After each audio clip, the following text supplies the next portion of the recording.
Today on CityCast Austin, the deadline to register to vote is coming up on October 7th.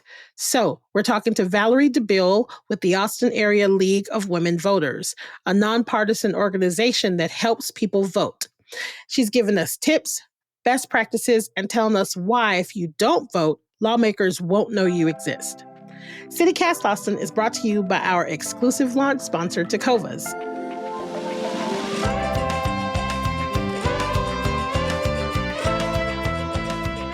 It's Wednesday, September 25th. I'm Nikki Devon, and this is what Austin's talking about.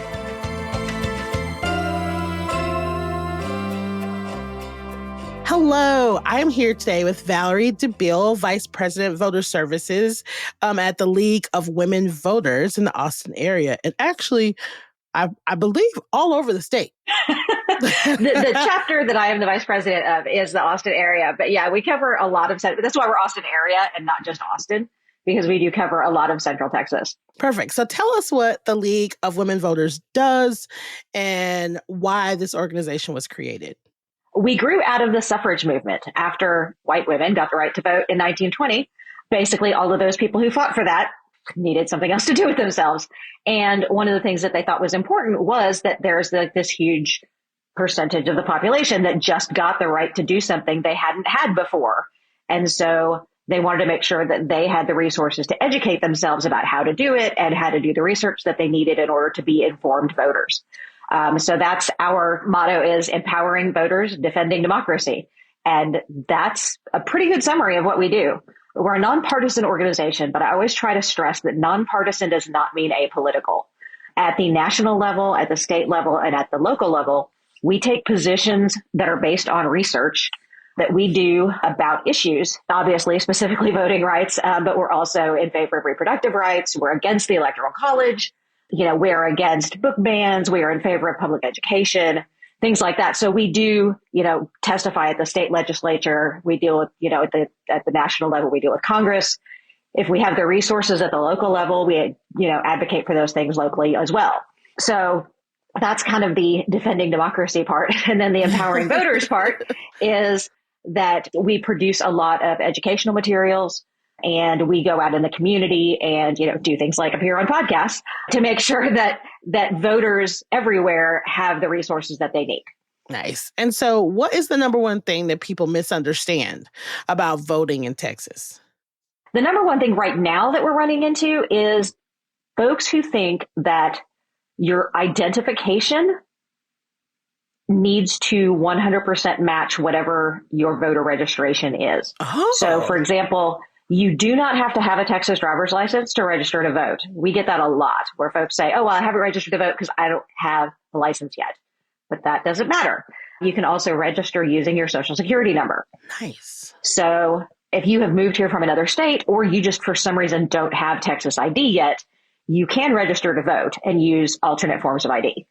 And if you've moved and your address doesn't match, that's fine. I moved last October and have not updated my driver's license yet. So because your ID when you go vote is to prove who you are, not where you live. Some of the forms of ID don't even have your address on them, like a passport. So let's talk deadlines. October 7th is the deadline to register to vote. Yes. How is the League of Women Voters preparing for this deadline in Austin? Well, we are all over the place right now. Yes, it's awesome. Yeah. And we work pretty closely with Travis County. We will be helping them on deadline day with their efforts to have as many locations as possible available with volunteer deputy registrars where you can register to vote in person and double check your registration and things like that. There are 6 locations that are actually official county offices. Each of the satellite tax offices, there's, one Northeast, there's one in Pflugerville, there's one at McKinney Falls, and there's one in Oak Hill. And then the regular tax office, which is now on Ridge Point instead of on Airport. But we are also going to be, and I personally will be, in the parking lot of the Airport County Clerk's office, because that's where folks assume they need to go. And I think a lot of folks don't realize that the tax office has moved, and the county clerk's office does not do voter registration. They do the elections. So I will be at the airport location, basically set up outside so that folks who don't know that they've moved will still be able to go to the same place that they always have. And we'll be there from 8 a.m. to midnight. Wow. Yeah, it's a long day. Oh my God. Jesus. So now, is it is it too late to become a voter registrar? No, Okay, great. So tell us about like what it takes for someone to be able to register others to vote. you have to do a training. It's about an hour long. Bruce Elphitt, who's the tax assessor collector, just did a live online training on Tuesday, but I don't know. He's not sure when the last one's actually going to be that he does live. But there is also a recording of it available at the Travis County Tax Office website. It's at votetravis.com, by the way. And then there's also a slideshow from the Secretary of State's office that you can watch. If you do the video or the slideshow, then you take a test and the county sends you a certificate that says you're a voter registrar. And if you do the live one, Bruce has you take an oath at the end and then you're a registrar. I like the live one because you can ask questions and, it's interactive. But if you don't have time, that actually lines up with whatever they have scheduled, the video is a really good alternative. Oh my God, the live one sounds so cool. It really is. There's something very cool about raising your hand and taking an oath. I don't know. You had me at oath. I'm here for it. I'm here. I like this pomp and circumstance. I like it. Yeah. Well, and you do it when you do it in a Zoom, there's times when there'll be 150 people who are all taking the oath at the same time. And that's really cool. I like to see that. That's cool too. That's really cool too. Yeah. So, okay, I'm curious, what is the most unusual place you've heard of people registering voters? Because I mean, listen, I see people everywhere in bars, at parks, everywhere. Yeah. Well, it wasn't planned, but a VDR named Sharon does a lot of our Alamo Draft House registration. And the South Lamar location has a parking garage with an elevator. And she has registered 2 people in the elevator on her way to set up inside South Lamar from her car, because she literally asks every person she encounters, are you registered to vote at your current address? And twice she has gotten a no from somebody in the elevator. I love it. I love that tenacity. I love that. Yeah. Because, I mean, why not? Yeah, exactly. Why not? We're so chatty in Austin anyway. It makes sense. We're so chatty. We talk to each other all the time. Why not ask? Especially now. That's awesome. So let's talk a little bit more about the League of Women Voters. Tell me about your candidate forums. What sets them apart from other forums in Austin? So number one, we're nonpartisan. We're not going to ask gotcha questions, things like that. 2, because we do have this relationship with the city of Austin, they actually are the ones who broadcast on their media the debates. And again, because we have this, official relationship with them, we have an individual one for each position as opposed to one big event. So last night was the District 2 City Council debate. And that was it, was just those candidates, not everybody. I love that. I love that it's no gotcha questions. It's just okay, let's find out what you're about. Yeah. That's it. Let's just find out what you're about. Let's get to the meat of it and keep it, easy peasy. Maybe not easy peasy, but yeah, because the league is not an issues-based organization other than the fact that we're in favor of voting rights. Right. A lot of the other candidate debates that I've seen around have either been a specific organization that has a focus. And so their questions tend to focus on that particular issue. And so ours tend to be much more about the city in general and not specific to a specific set of issues. So what are y'all expecting to happen on election day? So what will the League of Women Voters kind of be up to that day? Well, a lot of us are election judges or poll workers. So a lot of us will be engaged doing that. I'm an election judge. A lot of our folks are also early voting poll workers. But we also are part of a coalition with a bunch of different nonpartisan organizations, the ACLU, the Texas Civil Rights Project, among others, that are part of a group that runs the National Election Hotline at 866-HOUR-VOTE. And that is also their URL, which I find hilarious. They're 866hourvote.org, I think. But they do nonpartisan poll monitoring, which is different from a poll watcher. A poll watcher is officially appointed by a party or a candidate, and they are in Texas. They have to be a registered voter in that county, and they have to be trained and certified by a PowerPoint that you have to watch and take a test for this from the Secretary of State's office. And those folks are allowed in the polling location. They are only allowed to talk to the election judge, but they are there in an official capacity on behalf of somebody.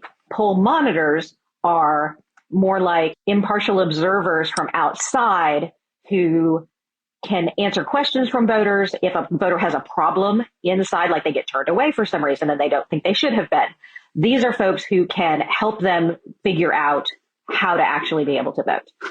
They are not allowed inside. They are outside of the 100-foot marker, and typically, have a vest or something to make them identifiable.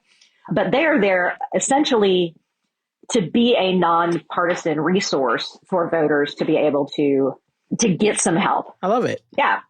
And typically there's not going to be one at every single location. The more likely what happens is some folks will just want to do the one by their house, but sometimes there will be we'll get multiple calls on the hotline that say there's a thing happening at this place. And so they'll send somebody out. And a lot of times that's, somebody's being a jerk in the parking lot or, that kind of thing. And they just want to make sure they've got eyes there, to document so nothing, if anything happens, there's somebody there who's keeping an eye on it. But there is not just automatically a poll monitor at every single polling location. No. And it's entirely volunteer. Okay. So, that's another one of the things is that, it would take a lot of people to have somebody at every location. That makes sense. Yeah. So in 2022, there were 886,480 total registered voters in Travis County, but only 460,899 people voted, meaning the turnout was 52%. So registering voters is one thing. Yeah. How do you think we get them to vote? One of the things is by being present in the community and reminding people that there's a thing happening. The number of folks who forget there's an election until they see us. And they're like, oh my gosh, I'm so glad you're here because I didn't know that was happening. Or they don't know what the exact dates are. And so saying that we have this number of registered voters, which is, I just spoke to Bruce Elfett, who's the current tax assessor on Tuesday, and we are over 900,000 at this point in terms of total voter registrations in Travis County. Wow. Yeah. But one of the things that number does not reflect is anybody who has moved, but the county doesn't know it yet. And so some of those folks who are registered but don't vote, it's because they actually may have registered someplace else, but the update hasn't occurred yet. That's less likely, but more likely it's something like if you move from one place to another in the county and you think that because your address doesn't match on your driver's license, you can't vote, then you just don't vote. But really you can. They just don't know any better. So they're still on the rolls and they're still in the right county. They just don't know that they're still allowed to vote. And then a lot of times folks don't know. I think there's a lot of trepidation lately about the rules about voting and the rhetoric around, penalties that if you do it wrong, things like that. And so if folks aren't 100% sure that they know what they're doing, they are not as likely to go out and do it. Yeah. This is a big voting year, specifically locally. We have a lot going on. Yes. So in also 2022, there were 330,658 people in Travis County who voted early. I'm an early voter. I like to get it out of the way. Yeah. So I know it's done. Yeah. It's 37% of the registered voters. So let's talk about how easy it is to vote early because it is so easy in Travis County. So let's talk about that. Well, two things that are super helpful in voting early or on election day, but early voting specifically, Travis County will definitely have multiple locations that are open until 10 o'clock on the last Friday of early voting, which is November 1st. We're not sure exactly which ones yet.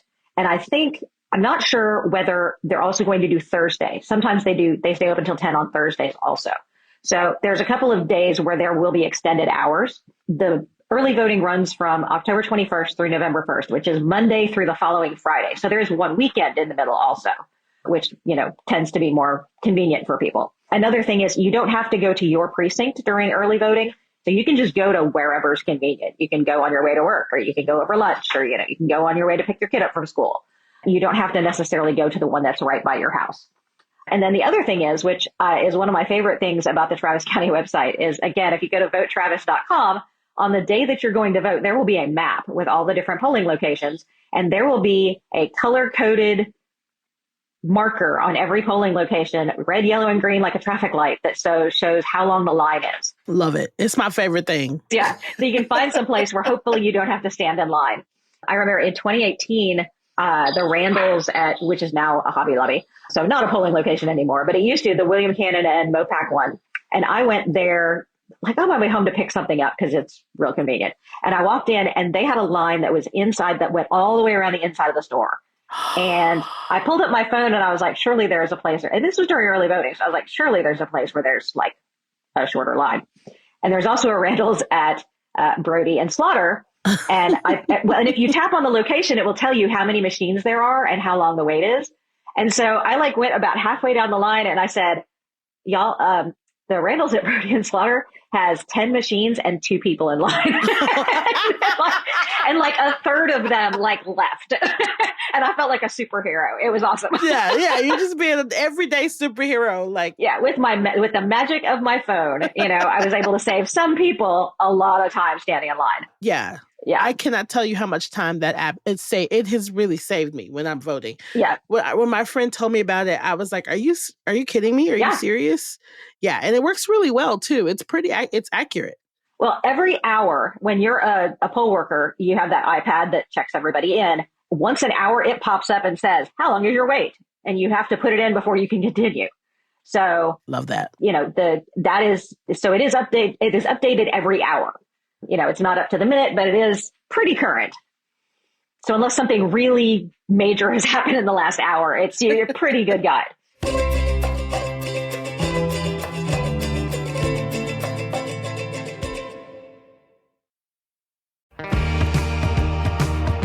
Hey y'all, it's Nikki. I have to tell you about Tecovas boots. I finally have a pair, and I don't know if y'all know this, but they're handmade, high quality, stylish, and they were comfortable right out of the box. Now, I know we buy everything online these days, but trust me, go get fitted for some boots at Tecovas, and they will also personalize them with leather stamping. So grab a friend and head on over to the Tecovas flagship on South Congress or their store at the Domain. Plus, good news, Tecovas is opening a brand new store for your Western wear needs just north of Austin on Main Street in Georgetown. So swing by for their grand opening party September 27th through the 29th for live music and freebies for the first 50 of y'all that get there. With 3 locations in town, you have no excuses. So that's tecovas.com, TECOVAS.com. Don't go gently, y'all. So we've talked a little bit about the ID and people just not being informed, but what do you think some of the other biggest challenges facing voters in Travis County when it comes to casting their ballots? For a lot of folks, like I said, I think it's that they feel, undereducated. They don't feel like they know enough to, intelligently cast their ballots. Right. And then, for a lot of folks, honestly, it doesn't matter if polling is from, 10 a.m. to 10 p.m. or 6 a.m. to 10 p.m. or whatever. Like, if you've got 3 jobs, when do you have time? Exactly. Yeah. You can register all day long, but, if your financial situation is not one that allows you to maybe have to stand in line for 6 hours, right. There are a lot of things along those lines that I think folks just don't think about if it doesn't apply to them. That, is an obstacle. It's like if you had the option of like, well, I can leave my kids at home alone all day or I can vote, it's like, nope. Yeah. There's choices that folks have to make, that even the flexibility of early voting, because Texas is so restrictive on who gets to vote by mail. Yeah. Having to vote in person can be an obstacle for a lot of people. If you don't have transportation that's reliable, if you don't have childcare, if you have, a bunch of different jobs, there's any number of things that can get in the way there. For the people that are feeling a little uninformed, which I also just I'm a fan of validating people. That's valid. Yes. There are a lot of things going on. Yes. Yeah. So for the people that, to your point, you got 3 jobs, you got kids, or you got 1 job and it's stressful when you have kids and you're not feeling informed. Do you have a suggestion to where they can go and find out, easily understandable information about candidates? The League of Women Voters has put out a nonpartisan voters guide for every election. Nice. The way that we do this is we have a committee that comes up with the questions, and we typically send 5 questions that are identical to all the candidates for a given office. So like everybody who's running for a school board position gets the same questions. And it's about a month to get back to us with their answers. One of the questions is always basically, why do you think you should have this job? But then the other 4 questions, we try to make them a combination of like not gotcha questions, but things that are relevant to now. So like for school board members, we would probably ask them about like what they think about book banning and what they think about books in classrooms and things like that. Right. Because that is an issue right now. So it's not just going to be like, neutral questions. It will be questions about things that people are caring about, like the constable and sheriff's, candidates this year. I know I was part of that discussion about how to phrase, like basically asking, what do you think about use of force training? Like, what do you think about, right, that sort of thing? Again, because that is a big issue right now, which isn't a question we would have asked, 15 years ago. Right. But when we get their answers, we print them verbatim. We do not edit them. If they don't know how to spell, you will know about it. And we also have a character limit. So if they go over, we just cut them off. We don't like try to reword it to make it fit. We do give them a chance to fix it. We'll say like, you went over by 7 words, or 7 characters. Yeah. But we do translate into 3 other languages. In Travis County, we translate into Spanish, Vietnamese, and simplified Chinese. That is the voter's guide is available in print, a bunch of libraries, community centers, Alamo Draft House, coffee houses. We get requests from all kinds of different places that want to have them out on the counters. So you can typically find those in English and Spanish around town. The Austin Chronicle puts the English version in their, I believe it's going to be the October 11th issue. There's also the online version, which is at vote411.org. And that is true everywhere in the country. You can go to Vote 411 and put in your address, and it will give you, starting probably for our local races, probably around October 3rd. All of the English stuff I know is done. I think we're still in the process of translating the rest of the languages, so we haven't got everything up yet. But by October 3rd, you should be able to go there, put in your address, and it will show you what will be on your ballot. It will have the answers to those questions that are in the guide, but it will also have links to the candidate's social media. It will have a link to their website. For things like propositions, we have explainers, because a lot of times the ballot language is not super clear. A lot of them have double negatives in them. And I don't know that that's true this time because I haven't looked at all of them. But sometimes, yeah, they can be really confusing. And then if we can, we try to have, again, this is all volunteer. So it's a lot of it is, do we have the manpower to do this? That's wild. It's wild that it's all volunteer. Yes. It's crazy. It's a lot of work. Yes, it it's is. A lot of work. But a lot of folks, the folks who do this really, really care about it. Yeah. And so we try to have pros and cons also, if we have the ability to do that, if we have the bandwidth to handle it. And we typically will if there's a group that's in favor or opposed to the particular legislation, the proposition or whatever, we'll ask them, to provide us with some information about why you should or shouldn't vote for this, but not in a campaigning sort of way, just can you give us the facts behind, this thing so that we can put them in there. Right. So it does help to break down. One, it lets you look ahead of time, to see what's going to be on your ballot. 2, on the website, you can then check which candidate or, yes or no or whatever on the website and then print it out and take that with you to the polling location.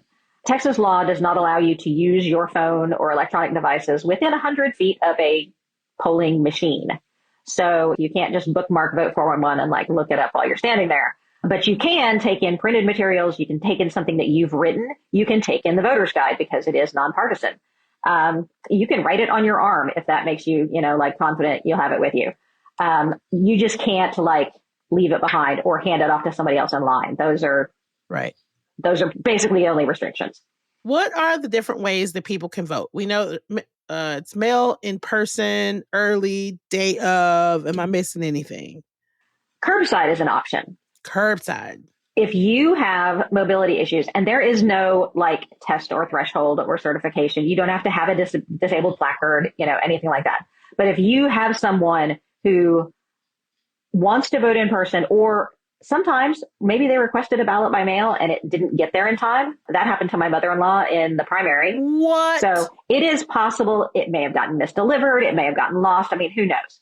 But there is a mechanism for you to vote in person if you don't have your mail ballot. But a lot of the reasons people vote by mail is because they can't go into a polling location for whatever reason, mobility issues, or maybe they're immunocompromised or something. And so you can just stay in your car and someone will bring you, there are designated parking spots at every polling location that someone inside will bring a voting machine out to you and you can vote from your car without having to go inside.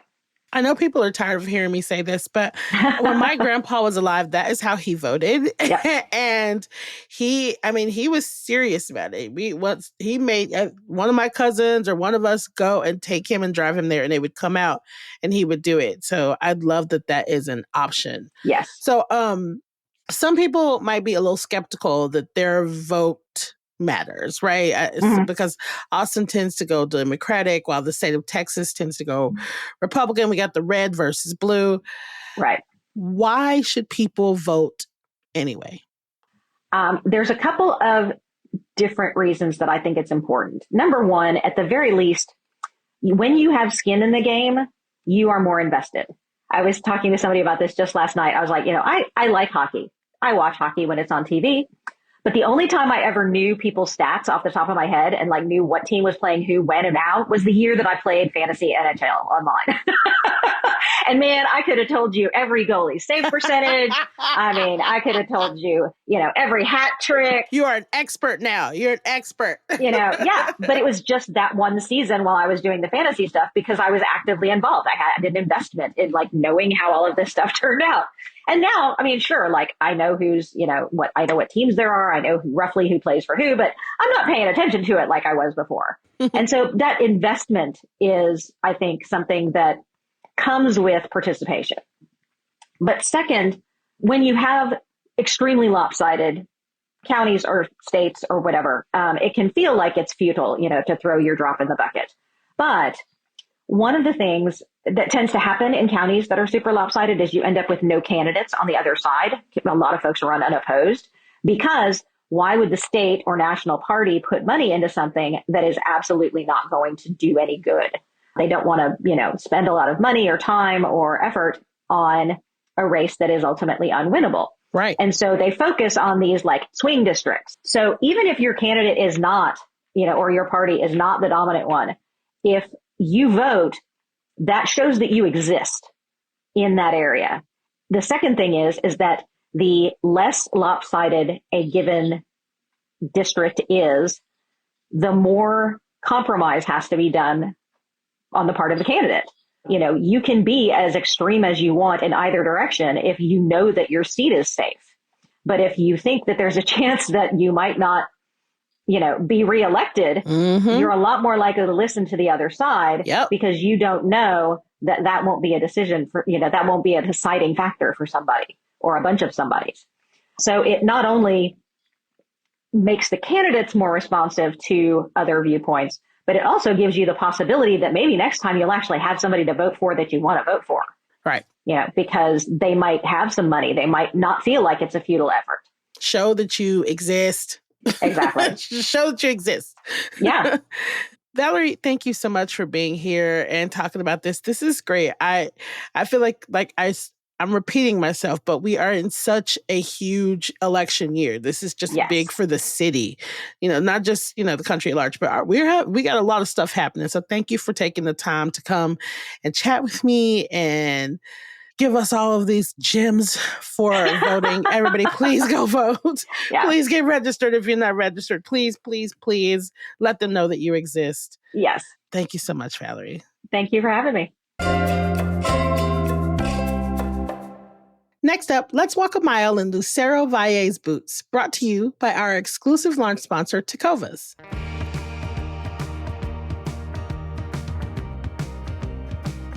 Hey y'all. I'm here with Lucero Valle, Austin-based photographer and the Greater Austin Hispanic Chamber of Commerce's Businesswoman of the Year. Hi, Lucero. How are you? Hi, Nikki. Off top, who are you? I am a photographer. My father was a photographer as well. So it was something that it was a gift to me since I was a child. And then I'm also a designer. I'm a mom. I'm a Latina. I also was a jeweler one time. I love all things creative. Fantastic. What's your job? I help people look great. Oh, I love that. I help people to look, their best, because I feel like, especially in Latino community, we're hiding, right? Like we're just like, oh no, I need to lose weight, or like I'm just too busy in my business, and we just don't celebrate our wins, or we don't show up the way, some people it's just like been doing the same, professional work for many years. And if you see, their photos or their website or things in their branding, they don't represent that. So I feel like my work is to pair the amazing thing people is doing with their photos. How did you get into this line of work?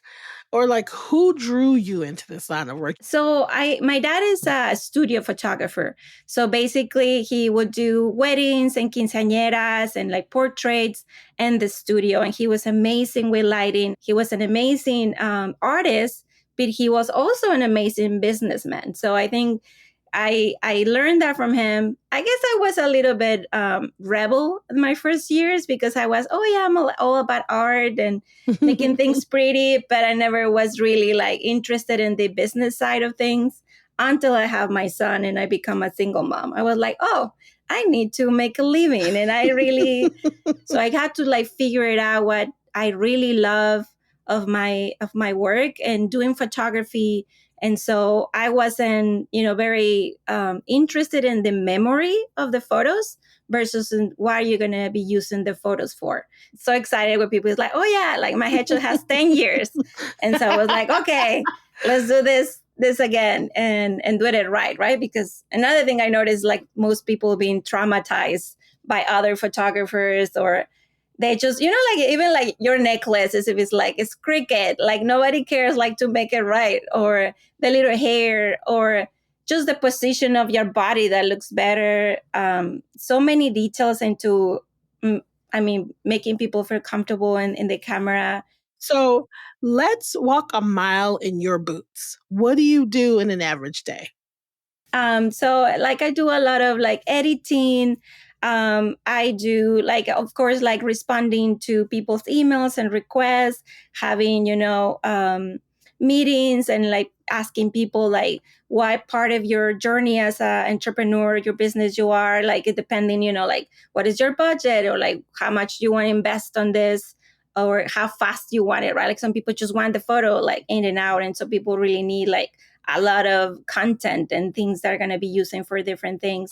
So a lot of meetings, editing, which I actually started as an editor. My dad wanted to switch from analog to digital. So that's kind of was my first. I started like photographing here and there, of course, before that, but I guess more like professional. I always start as an editor. So I still have issues letting go of that part. Like I just want to do it all myself. Some days I have like the photo shoots. I go to the studio, setting up the lights.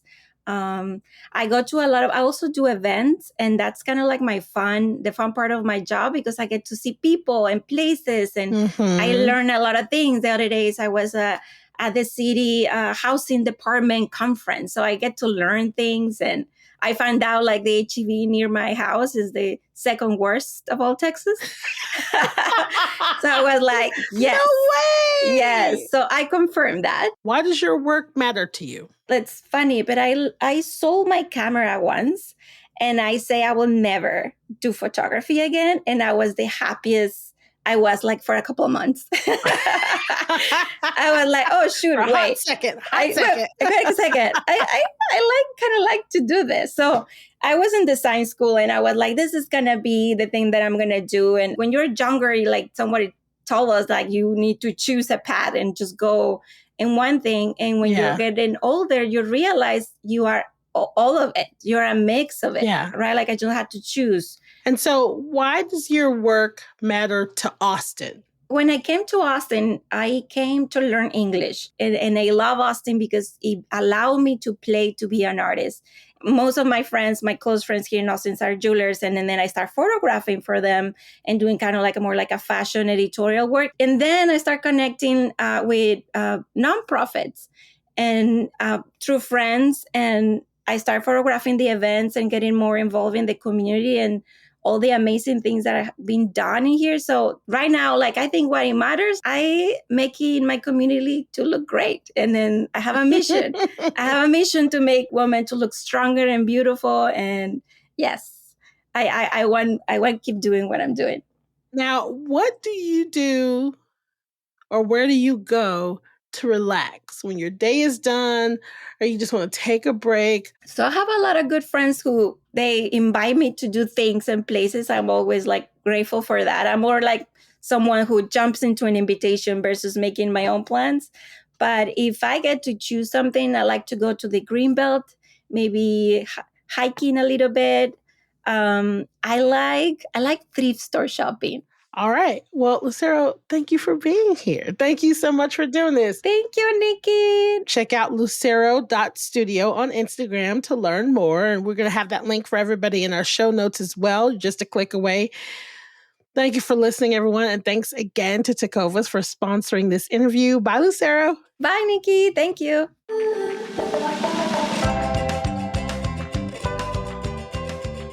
That's all for today here on CityCast Austin. You can find a link to the League of Women Voters Austin Area's website in our show notes. If you enjoyed the show, why not tell a friend, rate the show, leave us a review, take them to register to vote, and subscribe to our Hey Austin newsletter. We'll be back tomorrow morning with more news from around the city. Bye, y'all.